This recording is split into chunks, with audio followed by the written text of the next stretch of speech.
Today we're going to talk about graphs of functions. Let's review a little bit. What did we say a function was? Well, a function takes a set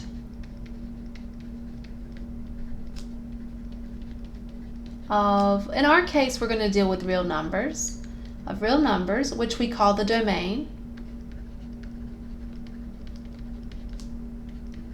to a set of real numbers, which we're going to call the range, such that every element or every number in the domain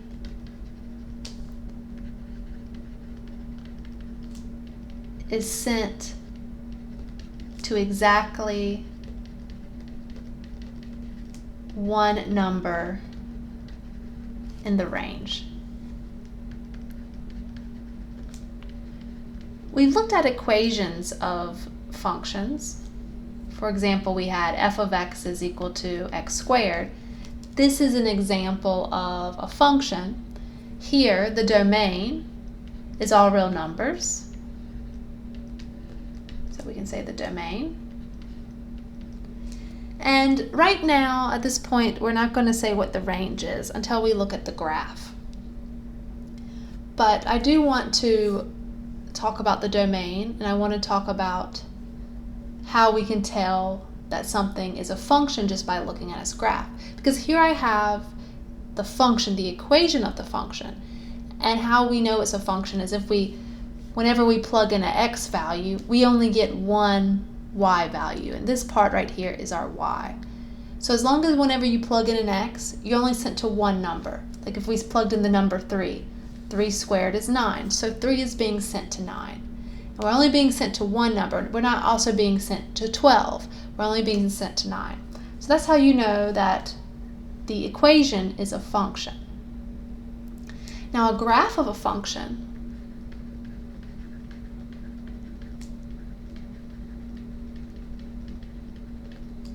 is the set of points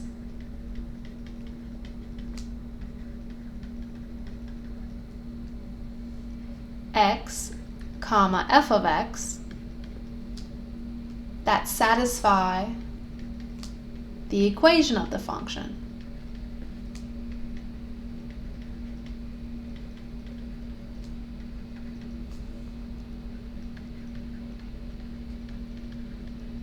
So for example, this one right here, f of x is equal to x squared. We could graph this function. How we do that as well, we make the xy plane here. I'm going to do freehand this. This is the x line, this is the y line. And we pick points that satisfy the equation. So for example,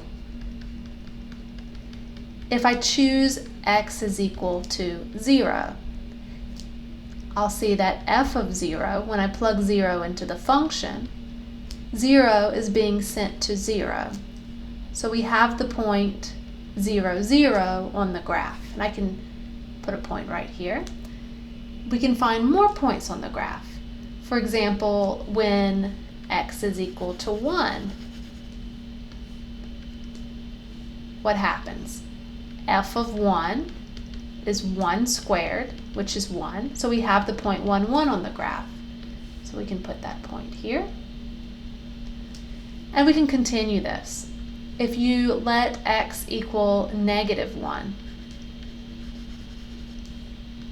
so if x is -1, if you plug -1 into here, you'll get -1 squared, which is 1. So we have the point -1, 1 on the graph. If you plug 2 in for x, you'll get 4 for y. And if you plug in -2 for x, you'll also get 4 for y. And you'll see that you get this graph of all the points that looks like a U-shaped graph. And we call this a parabola, this shape here. And we're going to talk more about parabolas later. But what I want to do is, I'm going to give you some graphs of functions. So that means that there's some function out there that for all the points you see, these points correspond to an x value, comma, what the value of the function is when we plug in that x value. So here, if I plug in 1, I get 1. And when I give you a graph, I want to know if it's a function or not. And how you're going to figure out if it's a function is you're going to use something called the vertical line test, which means you're going to draw a vertical line through that parabola or whatever graph you have and see how many times it intersects your graph. And if it intersects your graph exactly one time and no more than one time, then it is a function. So let's write that down. The vertical line test.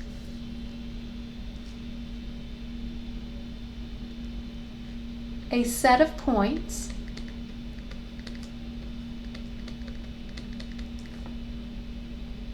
in the xy plane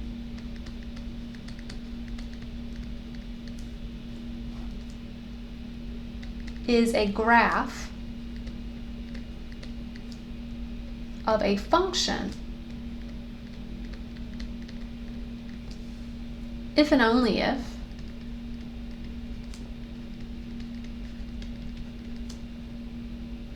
every vertical line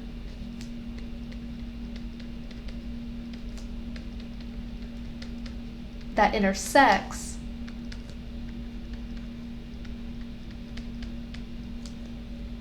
the graph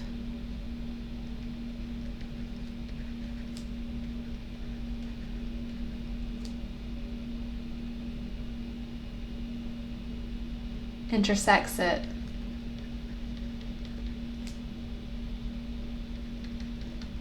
in exactly one point.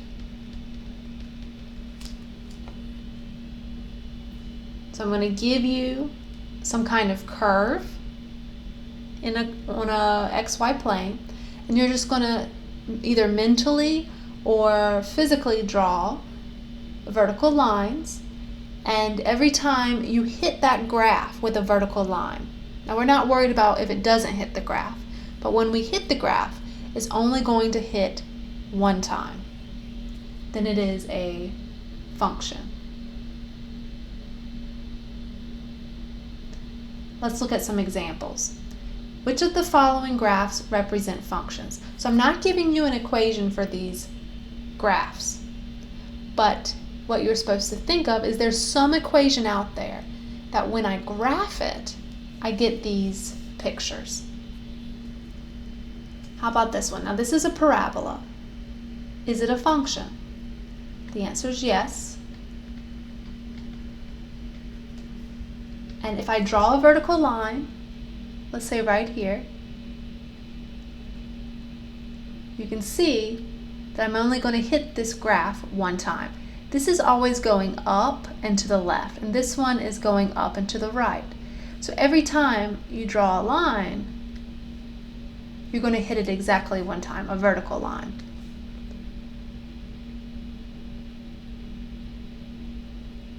Okay, and then you can draw more lines here. You're going to see we're going to hit exactly one time. How about this one? Is this a function? Again, this is going up and to the right, and this is going down and to the left. So it's never going to go backwards, it's always going down and left.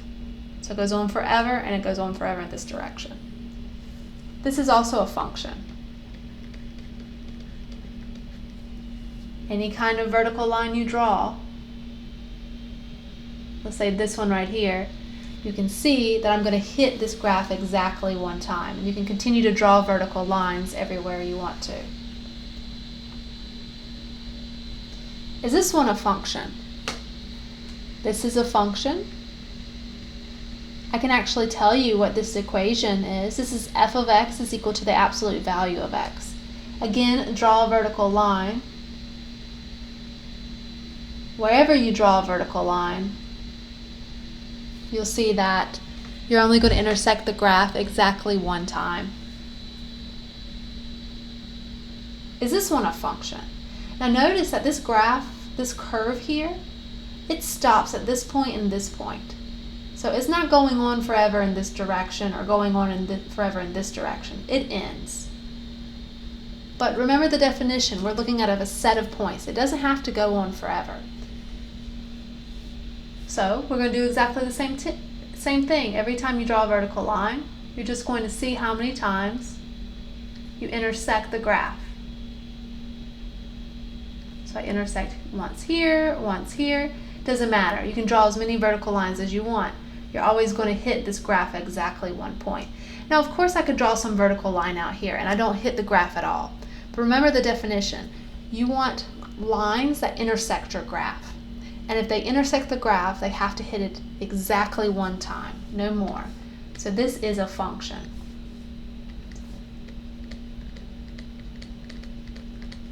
Okay?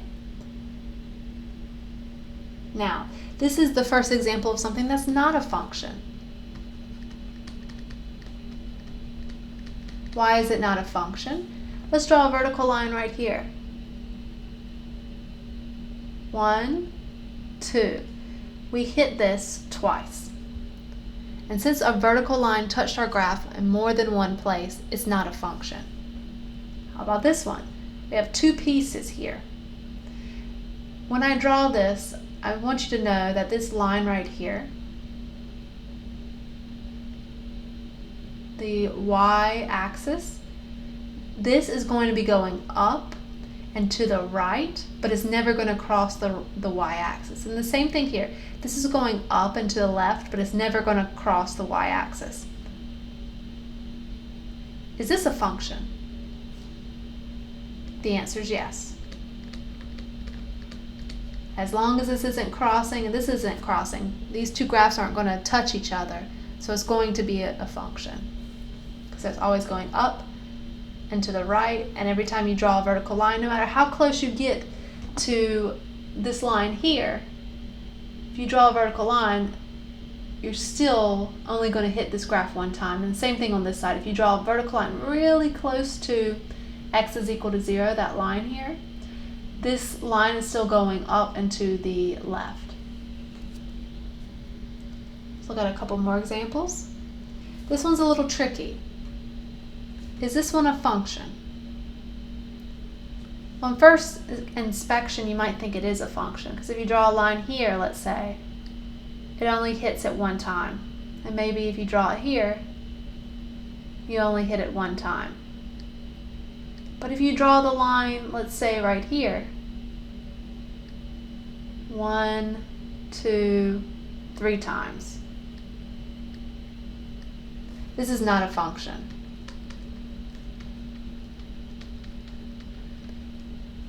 So the rule was that if I have a vertical line that intersects the graph, any vertical line, it has to intersect at most one time. So exactly one time. And here I have a vertical line that's intersecting more than one time. Yes, these two intersect only one time, but you only need to find one line that intersects your graph more than one time, and then it's not a function. This one right here, the circle, is not a function.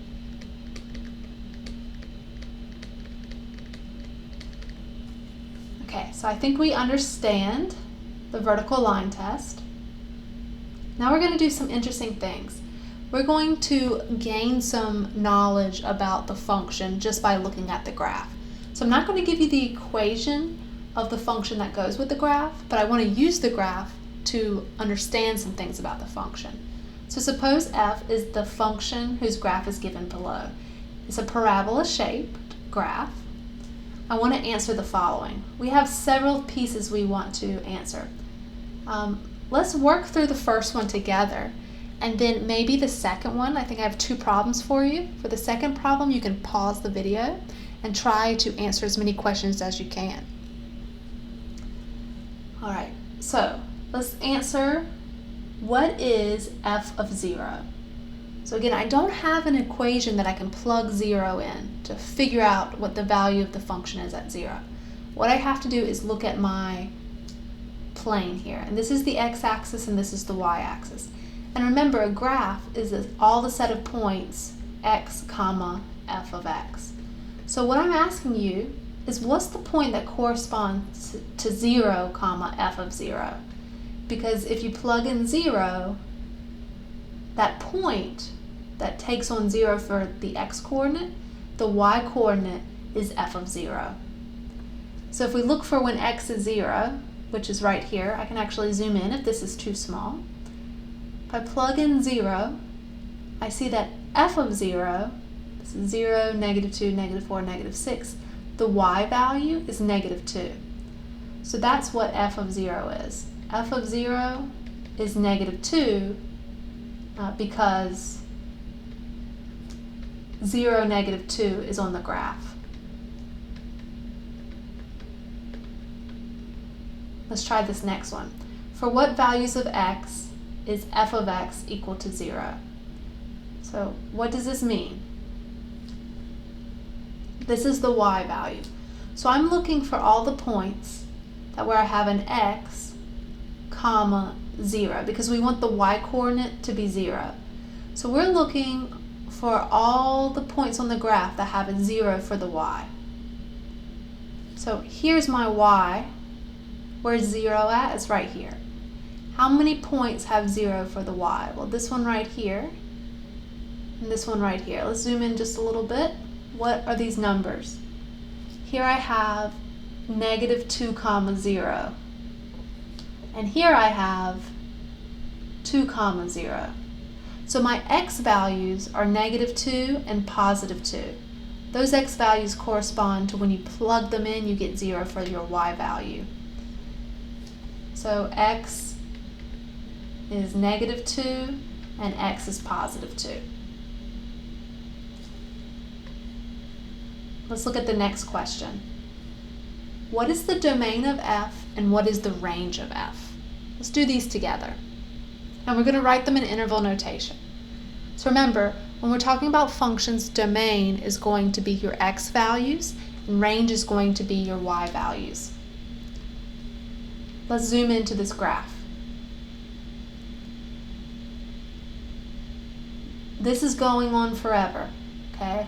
Up and to the right, you can see it's, even though it's slowly going to the right, it's still going up and slightly to the right. And this is always going up and to the left, okay? So if I go far enough up, you can see that this will keep going kind of in this direction, but it's going to do that forever.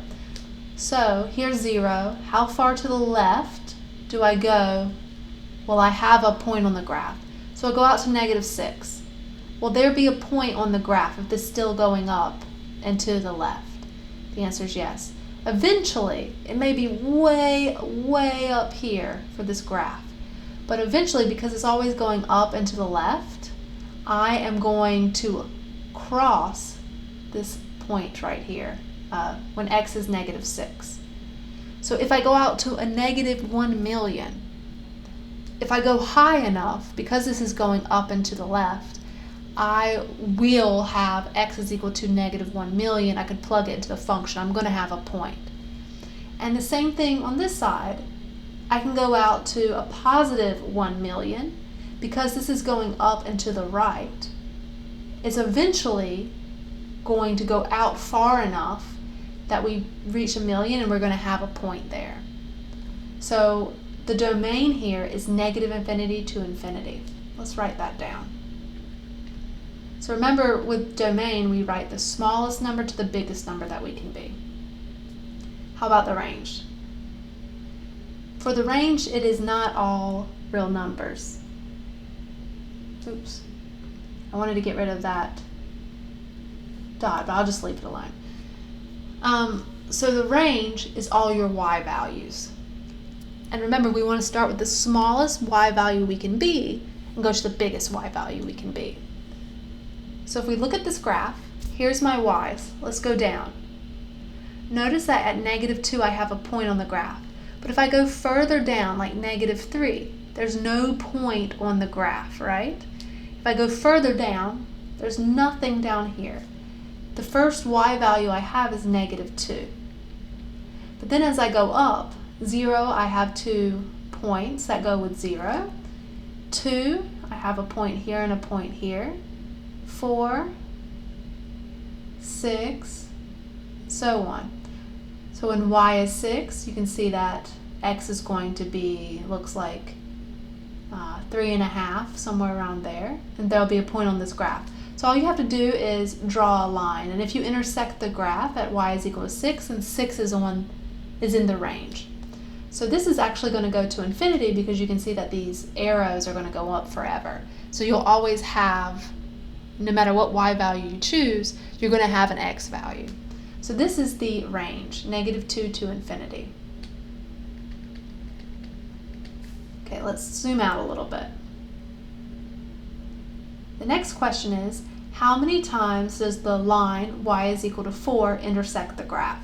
I drew the graph down here again, so I didn't have to scroll up so much.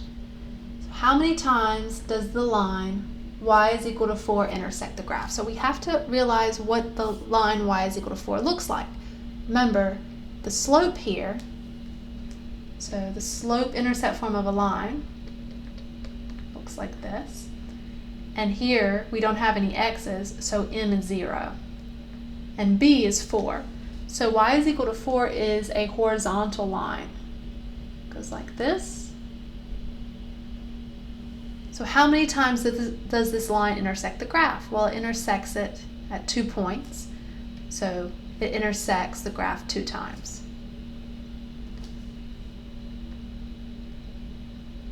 Get rid of that. For what values of x is the function greater than 0? Okay, let's figure out. Remember that this is the y value, and we want y to be greater than 0. So here's my y line. Here's 0. So let me draw a dotted line right here. For what values of x? So here's my x here. You can see 2, 4, 6, 8, -2, 4, 6, 8, and so on. Are we above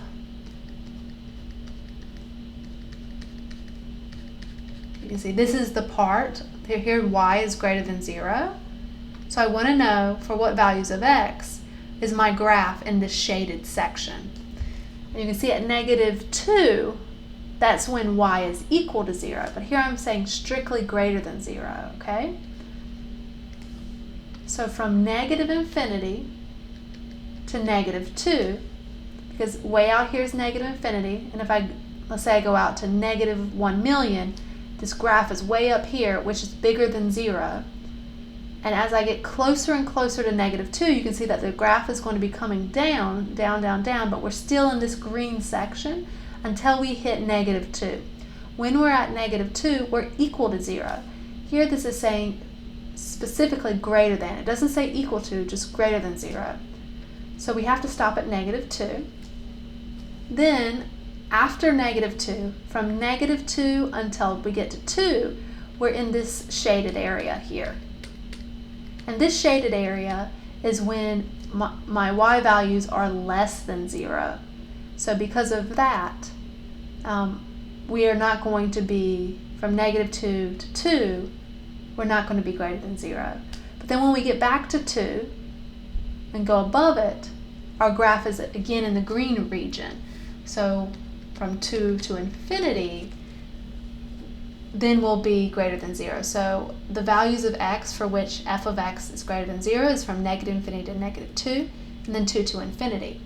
The values of x for which f of x, the y value, is less than 0 is from -2 to 2.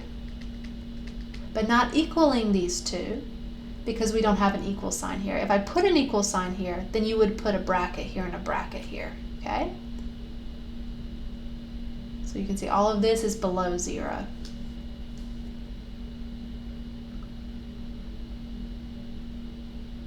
Let's move on.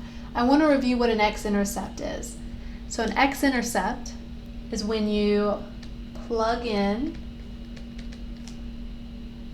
y is equal to 0 into an equation.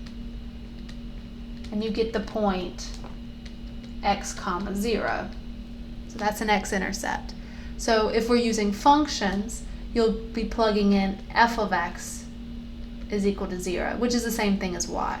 So you have an equation, you plug in 0 for your y or for your f of x, and then you solve for x. Something you'll see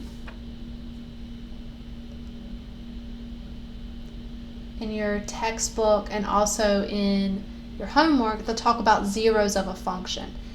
And the zeros of a function are x-intercepts.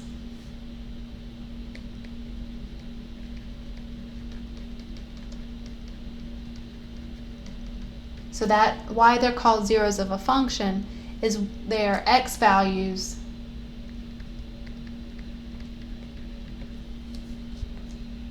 that make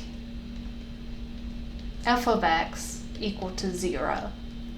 So we're making the function equal to 0, so it is a zero of the function.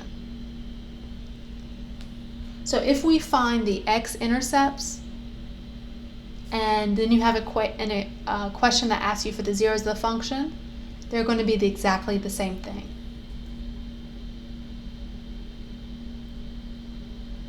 Okay, I have a lot of questions for this problem.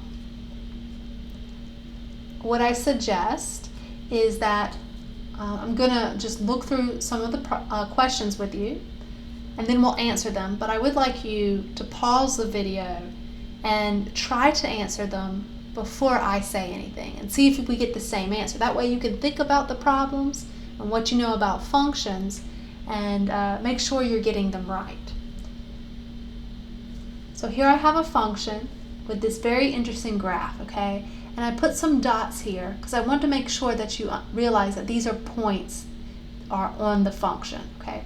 So number one, I want to list 7 points that I know are on the graph of this function, and I'm calling this function g. So maybe I should say g, okay? Then I want to know what g of 0 is. Then what is g of -3? What values of x give us that g of x is -2? Let's do these 4 pieces, and then I have some more pieces to look at in just a second.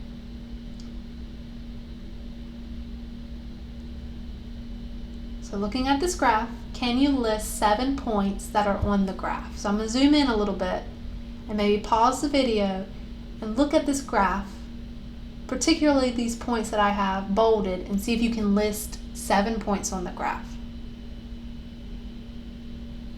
Okay, I am going to list some points. We'll start with this one way over here, the x value. You can see that these, every 2 lines means 1 unit. So this point is -7 and then 5. That's my first point. Here's another point right here. Looks like it's -3, 4.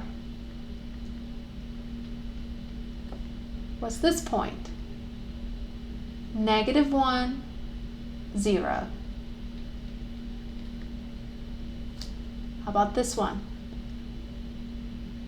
This is 0, down 1. What's this point? Here we have 3, -2.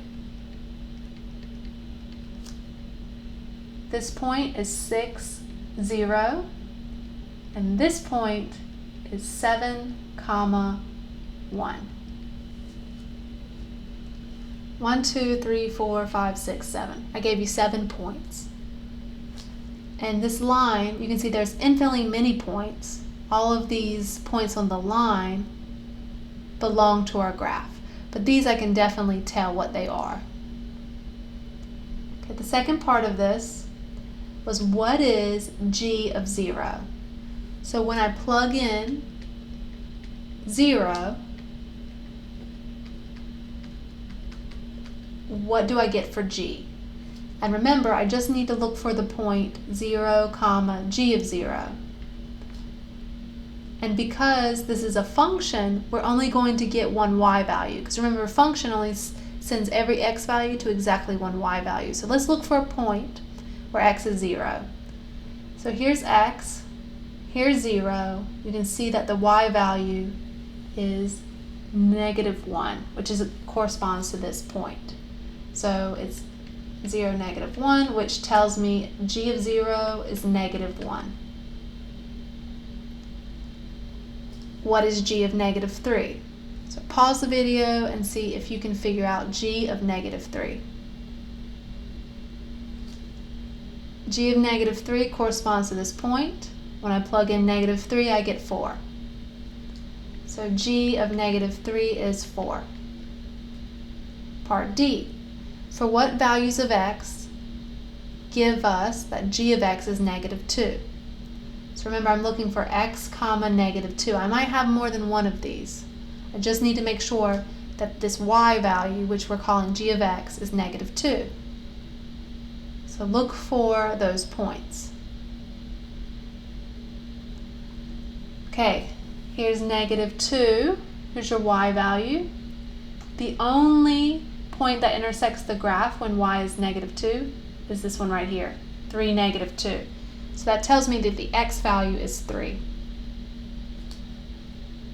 So when x is 3, that tells me g of 3 is -2 because we have this point 3, -2.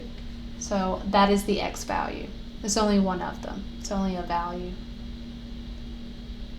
Okay, let's answer a few more questions.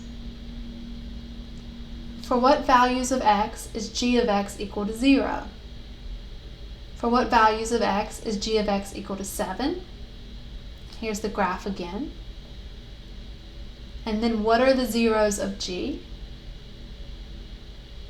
What's the domain and the range of g? And I have some more questions. Let's break it into pieces of 4. Well, let's go with this one. For what values of x is g of x equal to 0? So what are we looking for? We're looking for the x-intercepts. Right? Because this is when the y is equal to 0. So we're looking for x comma 0 here. So when y is equal to 0, here's the y line, 0, we're going to intersect the graph right here and right here. We said that this point was -1, 0, and this point is 6, 0. So x is equal to -1 and x is equal to 6. It corresponds to our x-intercepts, -1, 0, and 6, 0. So these are the values of x. For what values of x is g of x equal to 7? Okay, let's find y is equal to 7. 7 is way up here. This graph stops here. And it stops here. There's no values. You can see there's no x that goes with 7 here. So no values. A way I could change this is what values of g of x do we get for when x is 7? So when x is 7, which is right here, you would say g of 7 is equal to 1. So that's something we could add here. What is g of 7? Well, plug in 7. You're looking for the y value. You would get 1. But here I've done it backwards. I'm putting because this is 1 comma 7. No, sorry, this is 7 comma 1. This point right here is 7, 1. So we're plugging in 7, and what we spit out is 1. This is looking for something backwards. We're putting the y value as 7. And the y value of 7 is looking at this line, and you can see we don't hit anything here. What are the zeros of g? Now we gave the definition of this earlier. The zeros are the x-intercepts. So you're just going to use these two numbers. X is equal to -1 and x is equal to 6. Those are the zeros. The values for when you plug them into g, you get 0.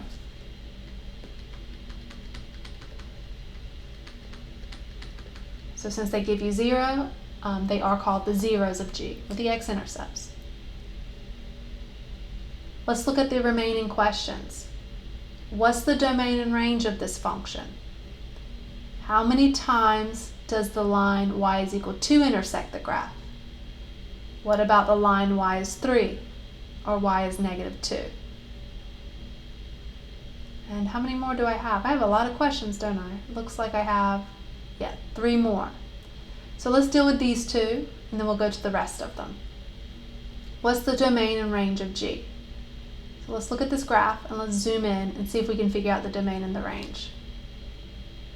So domain corresponds to your x's. Let's get rid of this so I don't have to have too much clutter up here. So how far to the left and the right do I go on my x-axis? Do I have points corresponding to these numbers? So you can see -6, I have a point. If I go out to -7, I have a point right here. If I go past -7 to -8, I don't have a point on this graph. So I have to stop at -7. Then I talk about going to the right. You can see that at -6, -5, -4, I have points. Points. But I stop at +7 because at 7 I have a point here, but anything past I don't. So my domain is -7 to 7. What about my range? My range is how far up and down I go. We always start with the lowest number, so let's start way down here. You can see all of these numbers don't have anything in the graph.